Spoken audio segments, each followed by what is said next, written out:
Hello, everybody, and welcome to the 17th ReCap webinar. Today's webinar is entitled Reimagining Capitalism in a World on Fire. Our speaker is Rebecca Henderson from Harvard Business School. Rebecca is one of 25 university professors at Harvard, a research fellow at the NBR, and a fellow of the British Academy and the American Academy of Arts and Sciences. Her research explores the drivers of innovation in the private sector, and in particular, how the private sector can play a major role in building a more sustainable economy. Her research articles have been published in top economic journals, such as the American Economic Review, Management Science, and Organization Science. Today's webinar draws from her latest work, Reimagining Capitalism in a World on Fire. And indeed, our world is on fire as climate change heats up the planet, war shakes Europe, Africa, and Asia, and inequality and political unrest challenge the roots of democracy. Can the private sector play a significant role in addressing these kinds of global challenges, which are, after all, public goods problems? Rebecca will argue that the answer is yes, that solving these problems is squarely in the private sector's interest, that in many cases there is a sound economic case for addressing them, and that many firms are now making significant progress against the problem of climate change. Such action has the potential to accelerate the kinds of massive political, social, and cultural movements that are the only long-term solution to these problems. Without further ado, Rebecca, the floor is yours. Claudio, thank you very much. I'm honored and delighted to be here. And my thanks to everyone who's chosen to join us. Thank you for taking the time to log on. As Claudio suggested, I'm here to talk about reimagining capitalism, and in particular, about the question of whether the private sector, and in particular, so-called purpose-driven firms, can play a major role in solving some of the major problems of our time. Let me give you a sense of the agenda I hope to cover. I'm going to begin by making the case for capitalism.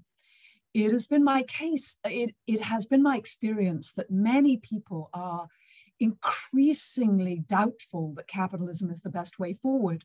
When I say I'm going to talk about reimagining capitalism, they say, well, why reimagine it? Why don't we just get rid of it? So I'll talk a little bit about why I think capitalism is so important, and indeed about why I don't think we can solve the problems we face without it. Secondly, I'll talk about the downsides of capitalism. I won't spend much time there. My guess is if you signed onto this webinar, you pretty much know what's happening. And then I want to talk about how we might address these big problems and how we might rebalance our society in a way that the private sector is in service of the whole society and of the planet, and why purpose-driven businesses might help us do that. So let me begin by defining capitalism, just so we know what at least I'm talking about. I am talking about a system under which the vast majority of assets are owned by individuals and entities that are not the state, where there is a large sector distinct from the state, and in which goods are exchanged through so-called free markets, where prices reflect all available information, there's free entry, free exit, no collusion, there's strong rule of law, and legal contracts can be fully enforced, and externalities are properly priced and regulated.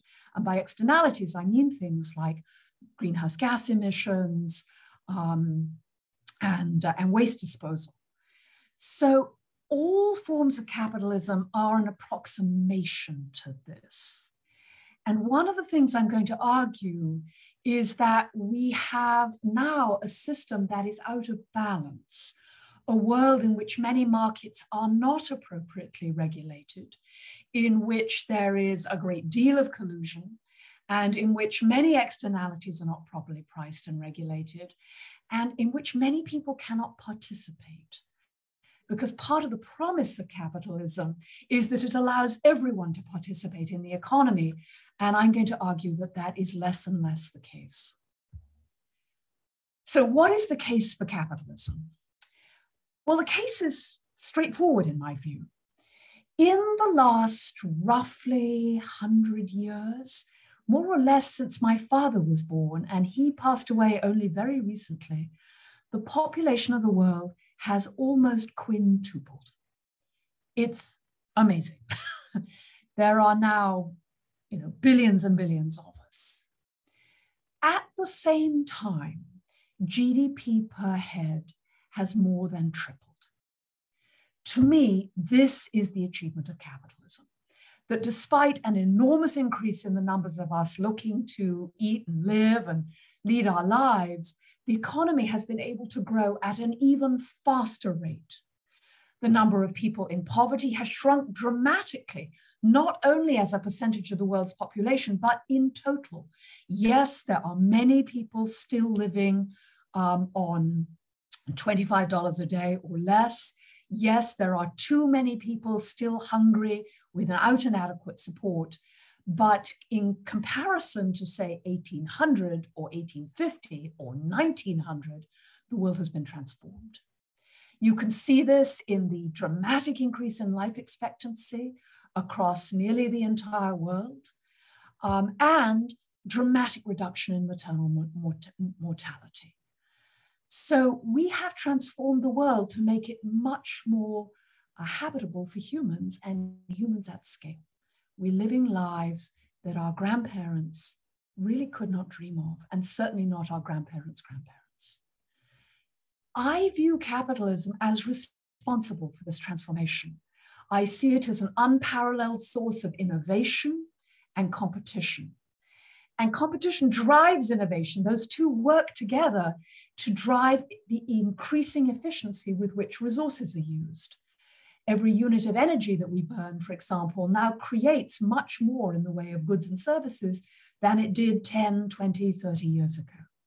So we're using resources much more efficiently. We're able to feed the planet by and large, and we're driving massive innovation in the way we do things. I think the obvious alternatives to capitalism cannot muster this kind of innovation and creativity and efficiency. So I think we're stuck with capitalism as the worst of all systems, but that doesn't mean I like what we have. Because, as you know, we're kind of destroying the planet and our societies. Inequality is a feature of unconstrained capitalism, not a bug. I have a PhD in economics from Harvard, and I remember vividly my teachers telling me that, yes, there's a problem about distribution, but that's the politicians. That's the politicians' problem, not ours. The goal of economics is to generate the goods and services we need. Someone else should decide how they're divided among people. And unconstrained capitalism generates inequality. It's a feature, not a bug. Economies of scale, access to political power, the advantages people can give their children once they have resources, all of these are cumulative in ways that drive the growth of inequality. And of course, that's what we've seen. The share of the world's income going to labor has dropped dramatically since 1950. The share of income going to the top 1%, particularly in those countries that practice a more Anglo-American or more unrestrained form of capitalism, has increased dramatically. And you see huge disparities between race and ethnicity. This is particularly pronounced in the US, where we have good data, but it is a worldwide phenomenon. Nearly every major economy has ethnic groups that are marginalized and that are much less well off than the dominant ethnic group. So we're seeing growing inequality and systemic racism and ethnic discrimination combining to lead to large bodies of people being marginalized and not sharing in the kind of economic growth we've seen. At the same time, we are trashing the planet. Capitalism without rules or regulations is a serious problem. Let me just give you the intuition here. If I burn $10 worth of coal-fired electricity, that will give me enough electricity to power my cell phone for about 10 years. Pretty good deal. But $10 worth of coal-fired electricity generates, on average, approximately $8 worth of pollution and health costs right now. My colleagues in the School of Public Health tell me that $8 is a minimum estimate, that $10 worth of coal-fired electricity is generating particulates and sulfur and mercury that is causing millions of deaths around the world right now. And my colleagues in environmental economics tell me it's also causing $8 worth of harm to the long-term climate.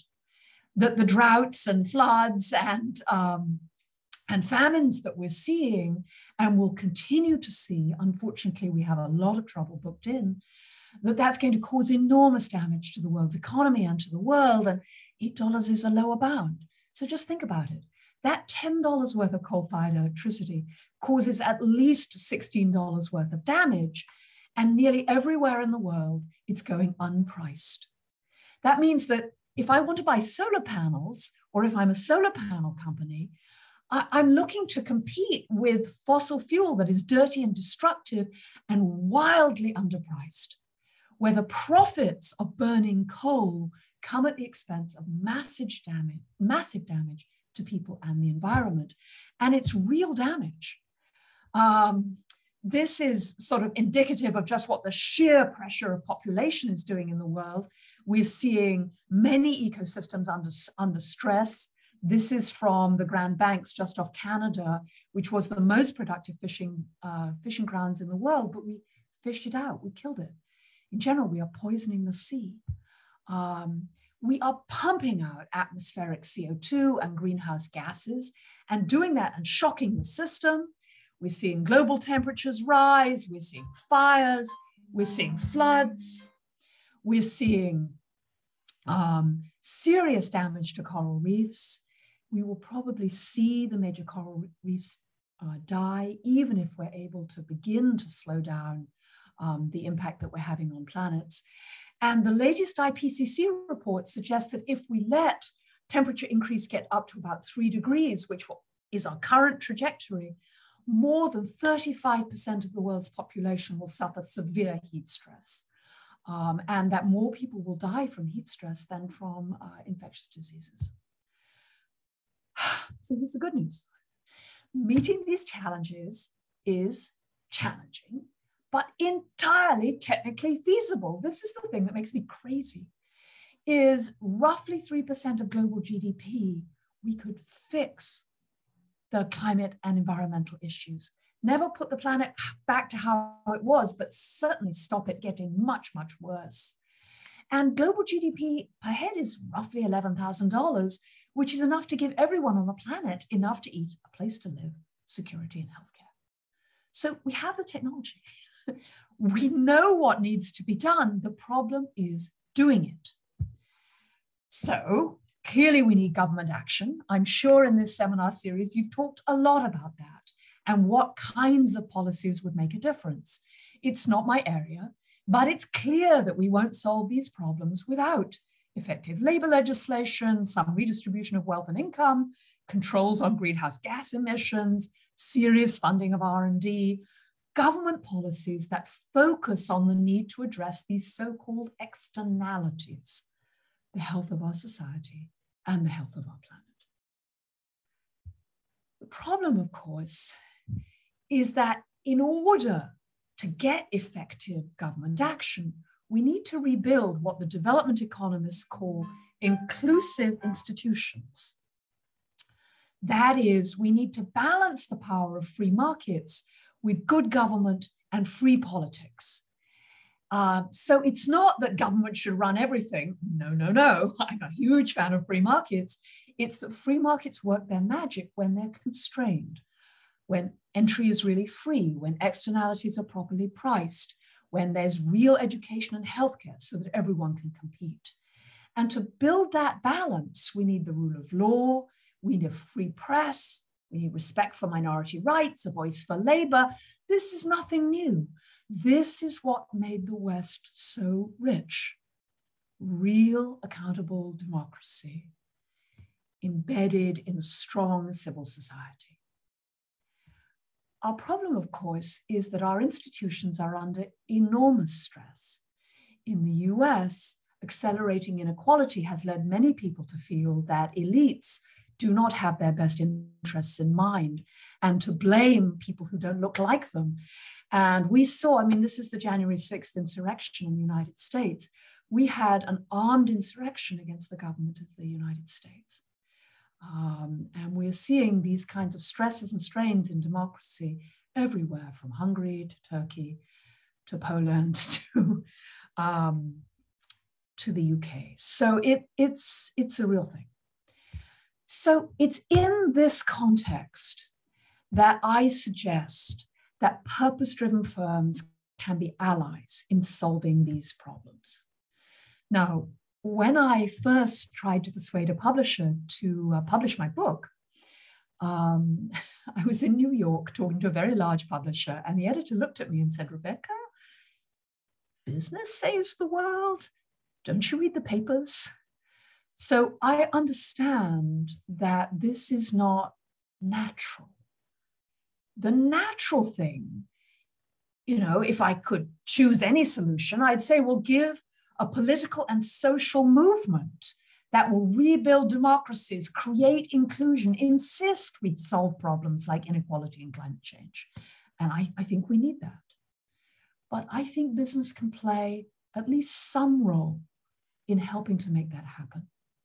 And that business in the short term can help to persuade politicians and societies that addressing these issues is not only economically feasible, but economically positive. And that so-called purpose-driven business can increase civic participation, can partner with governments to build the rules and regulations we need. So why do I think this? Why do I think this when I've been talking about so-called public goods problems? A problem like climate change, you think, well, any individual firm has no incentive to fix it.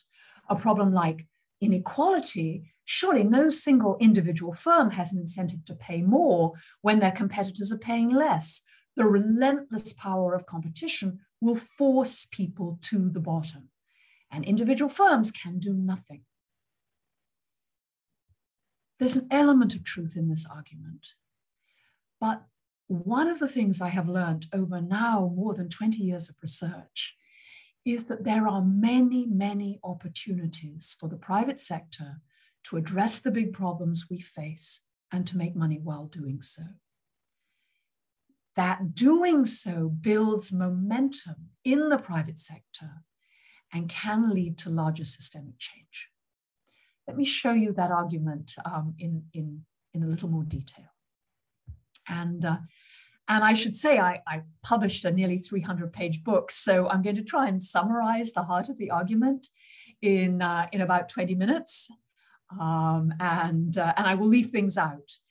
But just to give you a sense, at the Harvard Business School where I teach, we have more than 300 cases now, just looking at the ways in which firms can make money facing our environmental challenges.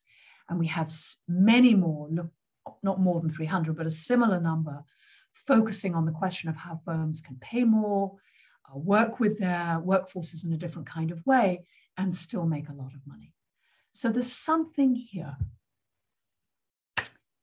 Here's the argument. Solving the problems we face will require transforming the entire economy. This diagram I'm showing you is an S-curve, and I spent the first 15 years of my career studying innovation and obsessed with this diagram.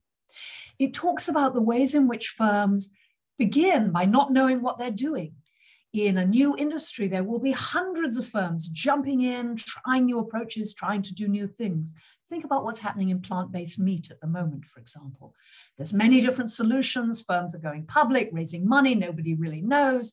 Can we make plant-based meat taste as good as real meat and have dramatically reduced effect on the environment? In most industries, after a period of time, you sort of work out what the industry is going to look like. And then the industry takes off. Suddenly, everyone is buying plant-based meat. It's the thing. And over time, the industry matures. And in maturity, industries are usually dominated by a few large firms with a fairly well-defined product, and the focus of attention shifts to reducing costs, making it marginally better. But it's all about operational efficiency. It's all about large firms really serving enormous markets. And then, in many industries, something comes along and challenges the status quo. I ran into this first in the study of digital photography. I happened to be the Kodak professor of management at MIT, where I worked for many years. And I became fascinated by the way in which Kodak had invented the photography industry, the consumer photography industry, had grown immensely fast, had in maturity become one of the most successful firms on the planet. They used to say about Kodak, there was nothing more profitable that was legal, and was then challenged by digital photography. And Kodak is now bankrupt. These kinds of transitions can be really, really hard.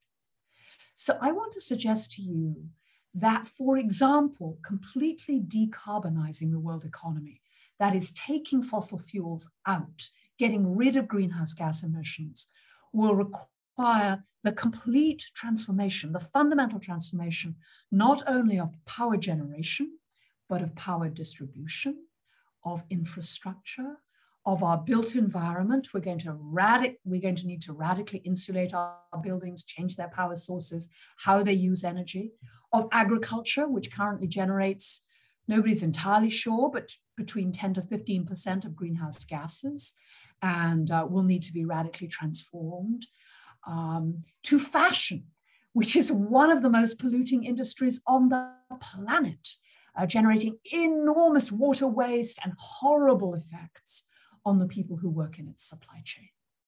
So really building a sustainable economy is going to be very disruptive. Now, in some ways, this is both bad news and good news. Okay, here's the good news. Investors are increasingly insisting that firms take action against this, that they do something. And I think this is for two reasons. Well, maybe three reasons. The first is many investors are people too. They want their money to go towards a future that will take care of their children and their children's children. So you're seeing, for example, a very significant transfer of wealth among the world's most richest families.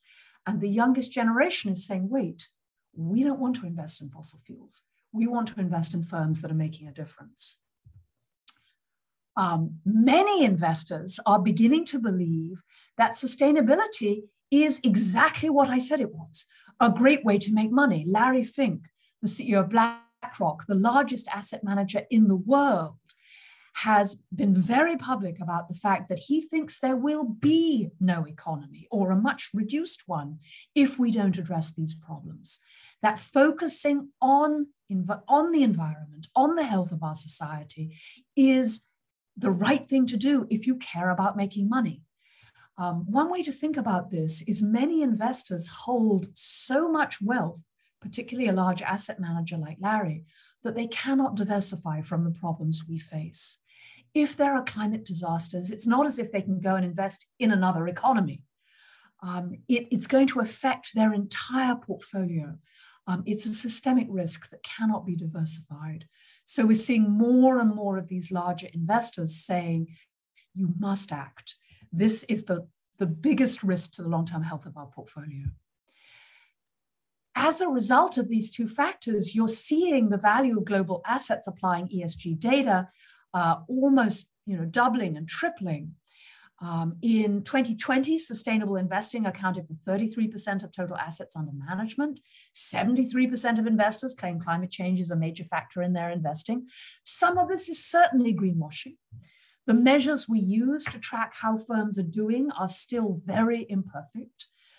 But I can tell you, I first started thinking about these issues over 15 years ago. And for a long time, my colleagues thought I was mildly insane. Yes, climate change, Rebecca, yes, inequality, but really not mainstream. That has changed completely. you know, I would say my phone is ringing off the hook, but that just tells you how old I am. My inbox is full of requests from companies of all shapes and sizes saying, tell us about what's going on. How do we make this transition? How do we invest in ways that investors will value and that will make us money? Accounting is in the midst of a major revolution. So-called environmental, social, and governance metrics are the coming thing. These are material, non-financial aspects of performance, the next evolution of accounting. Investors increasingly want to know not only how much money a firm is making, but how many greenhouse gases they're emitting, how much waste they're emitting, how they're treating their workforce, because they see these as risk factors or more positively as ways that they can attract consumers and talent and fight back regulation. So there's an increasing understanding that how firms act in this way is absolutely material to their strategy and future performance. And we see international bodies across the world, including the SEC and the International Accounting Board, actively considering mandating reporting against ESG metrics. ESG metrics will change the way firms are managed because what gets measured gets managed. If you have new metrics, firms and investors can communicate about the ways in which creating so-called shared value, that is doing the right thing and making money, can in fact be an effective strategy for the long term. And we have no evidence that firms that outperform on ESG, that is really focus on these issues, suffer in terms of financial performance. In fact, some recent evidence of a positive correlation, and this is in an environment in which the existing ESG metrics are incredibly noisy. What I see as someone who's worked extensively with firms in this space is that it is the well-managed firms that understand this is coming down the pike. It is the firms that care about the talent they recruit, the customers and consumers they're serving, and the long-term risks they face that are most likely to be talking sustainability. This is a massive disruption. It's going to change everything. Firms don't want to share the fate of Kodak. Leading firms are moving in this direction. Change is hard. I spent many years studying innovation in large organizations. I worked not only with Kodak, but with firms like Nokia and Motorola. And I saw again and again that large, mature firms that are happily ensconced in existing ways of doing do not want to shift. And they come up with all kinds of reasons not to change.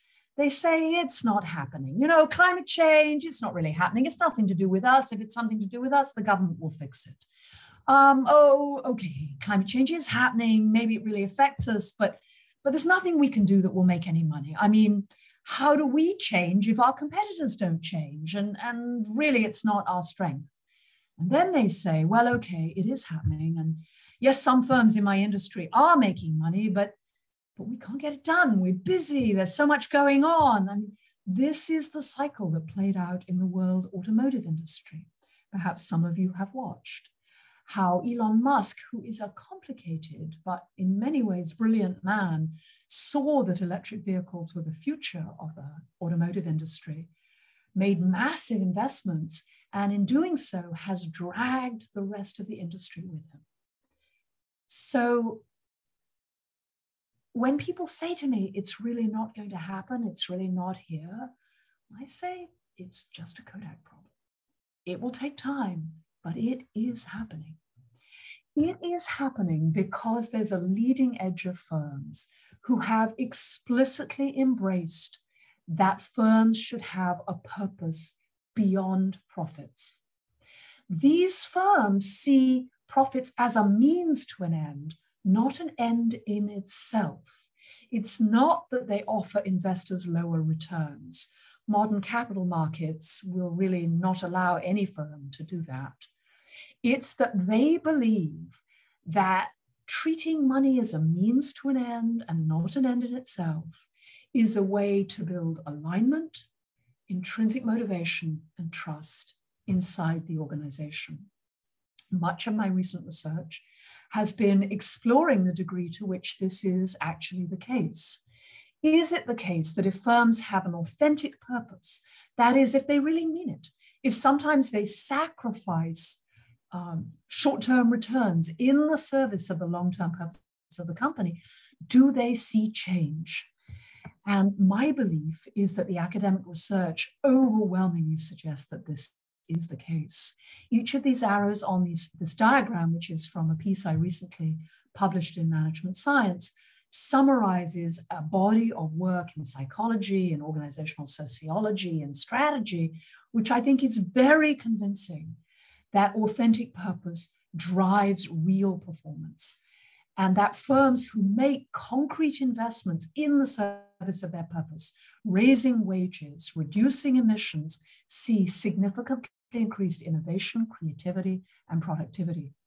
For those of you who know the work of Zeynep Ton at MIT, who's worked extensively in the retail sector, she has both very persuasive case studies and some cross-sectional data showing that firms that treat their workforce with dignity and respect, that pay over the odds, see much higher levels of motivation and much higher levels of strategic alignment. My own work with Professor Robert Gibbons at MIT, which is focused on the role of so-called relational contracts or trust inside organizations, suggests that the ability to build high levels of trust is correlated with very significant levels of improved productivity that continue over long periods of time. Why? Because developing an authentic purpose, really embedding it in the organization, laying the foundations for trust, takes a lot of time. So this is a classic sticky path-dependent strategy to driving performance. Notice that I have avoided saying that this is the route to riches.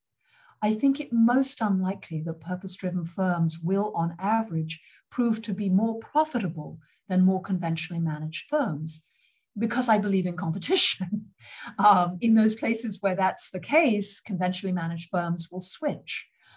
In general, I think most industries can sustain a dual equilibrium, a high road equilibrium and a low road equilibrium.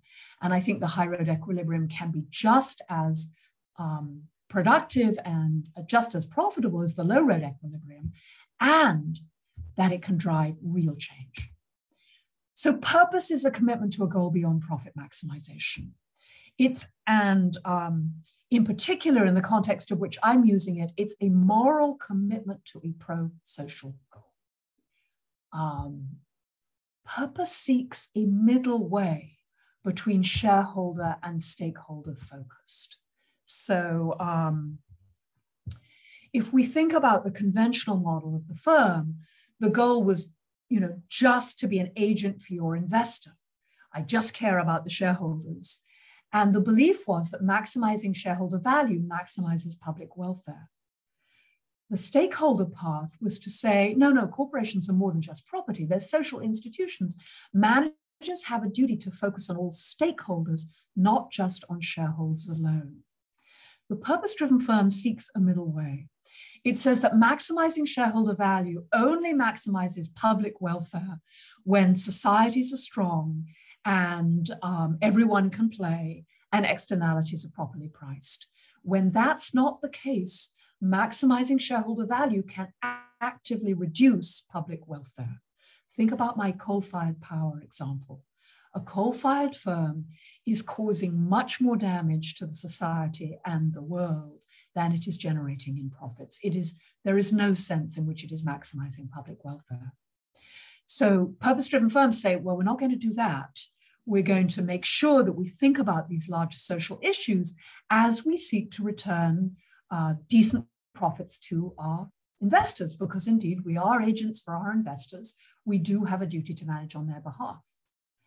Stakeholder firms have had tremendous success historically in areas such as Germany and Japan. So if you think about the German and Japanese systems, they were characterized by very deep connections between the capital markets, the banks, and the insurance companies that funded so many of the firms in Germany and Japan, government, and the private sector. And there was a strong cultural norm in those societies, reinforced by relatively weak, you would say now, weak rules of corporate governance. It was very hard to take over firms. That's still the case in Japan. So that managers were relatively insulated from short-term investor pressure. And those societies supported a model of a firm that said, no, the goal is the growth and well-being of the entire society. Been relatively successful. We could talk more about Japan in the Q&A if you'd like, but it clearly has limitations as a way of managing firms. It's deeply reliant on institutions, banks, and government to support that stakeholder orientation. Where you don't have that, it's very hard to be a stakeholder firm unless you handpick your investors and they're willing to take a lower return, at least in the short term. So purpose-driven firms seek to really find a middle way between this. They try and push the limit of what's possible. Because they're more creative and productive, more innovative, because their employees are more committed, they can manage the kind of disruptions, the kind of curve jumping that allows them to create shared value. And here, I'm not going to go into an enormous amount of detail. I could talk for hours on the ways in which purpose-driven firms are creating value. But in brief, they are finding they are much more attractive to employees. They are seeing significantly less risk. The Spanish firm Iberdrola decided some years ago to switch from fossil fuels to renewables. They are one of Spain's largest generators of electricity. And they thought that sticking with fossil fuels would very significantly increase the risk of their business. When the European regulators changed the playing field so that burning fossil fuels was difficult and expensive, Iberdrola was one of the few firms that didn't see its market value fall by trillions of dollars in their industry. We've seen firms cut cost. Walmart has committed to be carbon-free by 2040. So far, 30% of its energy comes from renewables, and it is dramatically more energy efficient. And all those changes were made with generating very significant returns to investors. When they redesigned the efficiency of their trucking fleet, they put $1 billion a year to the bottom line. We've seen firms strengthening their brands. Unilever claims that their purpose-driven brands are growing more than 60% faster than their more conventional brands. Consumers, it seems, won't switch to sustainable products if they're more expensive in general, but they will switch if they offer you just the same performance and value that you care about in the product and they're sustainable. And so we're seeing share growth across the board in more sustainably oriented products. And last but not least, you can build entirely new businesses. I talked about the example of plant-based foods. We're seeing massive amounts of money go into batteries. We're seeing new ways of using products like Zipcar and long-term car rentals and leasing. We're seeing exciting stuff happen in fashion with a complete remaking of the value chain so that you can wear a t-shirt or a sweater and know that you can feel proud of how it was made and the impact that it had. So lots of opportunities to do things differently. And one of the things I could talk much more about is how you can raise wages and move to this high road employee model and absolutely not lose money in doing so and get significantly more productive. So these kinds of firms are already making a significant difference, demonstrating there's money to be made, changing consumer tastes, laying the foundations for new regulation. When Walmart insists that its supply chain would reduce greenhouse gas emissions and commits to taking a gigaton of carbon out of the supply chain, it has massive effects on the entire industry and the entire supply chain. Action by individual firms will clearly not be enough. We are seeing, however, more and more firms learning to cooperate together, saying, if we do not solve this problem, the entire industry will suffer. In the case of cocoa, for example, the disease and climate change is threatening the world's cocoa supply. The World Cocoa Foundation is a whole group of cocoa producers, the world's major cocoa users, getting together to saying, how can we help? What can we do? I could talk about all these, but I'm running out of time. Let me talk just for a moment about 110. This is a group of firms that has committed to take 1 million employees of color and in 10 years have them in senior positions with major opportunities within their firms, and coming together to saying, we can do this. So it's exciting. There are firms that are working closely with local governments and regulators. This is incredibly important because transforming most of the world's economy is going to require the rewriting of hundreds of thousands of regulations. And without the private sector partnership, those regulations may be badly written, may be actively resisted by the industries they're designed to control. Purpose-driven firms are increasingly reaching out and saying, how can we help you put in place the regulations we need to really make this transition? The great thing about purpose-driven firms is they have strong economic incentives to see governments regulate these kinds of externalities, to set a minimum wage. It's not a coincidence that Walmart has actively lobbied for increases in the minimum wage. Walmart has significantly raised their compensation, seeing improvements in productivity as they do so, and is keen that their competitors have strong incentives to do the same thing. So purpose-driven firms beginning to work in this area. And even, I can't spell institutions, my apologies, we see firms working to address the institutional crisis we face. This is from the Leadership Now project, which you should know was founded by HBS alumni to mobilize business to focus on the health of democracy. So, in summary, a pathway to systemic change, creating shared value, that is finding those opportunities where you can invest, make a difference against problems like environmental degradation or inequality, and make money at the same time. Rewiring finance so that investors come to see that this is very much in their long-term interest and that we need new metrics. Building cooperation to address those problems that no single firm can address alone. And last, but most importantly, building a constituency that understands how important it is to have an active democracy, a democracy that can balance the free market, that has the strength and the legitimacy to set the kinds of rules and regulations we need to really transform our economy. And all this on a firm base of purpose. The goal of business is not to maximize profits. It never was. The goal of business is to build a thriving and healthy society. This is an old idea. I'm not talking about utopia. I'm talking about, if you like, the US in the 50s, if you can asterisk without the misogynism and the racism. But this idea that business should be a partner is not crazy, and it works. So, time for questions. I've covered a lot of ground very fast, and I'm sure there are lots and lots of questions.